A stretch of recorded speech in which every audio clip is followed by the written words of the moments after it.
News tonight, NorthWestern Energy, the state's largest electric and gas utilities, in the middle of its first major electric rate case in 10 years. The company now asking regulators to approve a 7.4% increase for its 300,000 residential users and a small increase for its 67,000 business customers.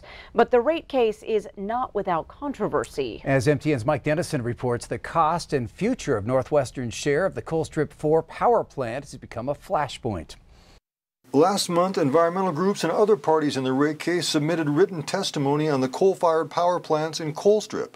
Part of that testimony said NorthWestern Energy's share of the Colstrip 4 plant is valued too highly, and that customers will overpay for the plant going forward. We think that customers have already been gouged, are already paying an inflated price for Colstrip. We don't want that to continue. We don't want it to get worse than it already is.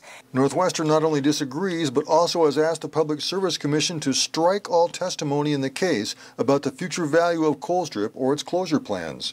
At a hearing before the Commission Tuesday, NorthWestern attorney Ann Hill said the environmental groups want to use the rate case to pursue their goal of shutting down Colstrip. This case is not about closing Colstrip. This case is about the investments we've made and the expenses we incur because Colstrip is still operating. But the groups told the PSC that NorthWestern is mischaracterizing their testimony and the law. Chuck McGraw, a lawyer for the Natural Resources Defense Council, said the PSC has full power to regulate utilities, including the relevance and future of Colstrip. The statutory scheme under which this commission operates is completely at odds with NorthWestern's views about what this commission can and can't consider.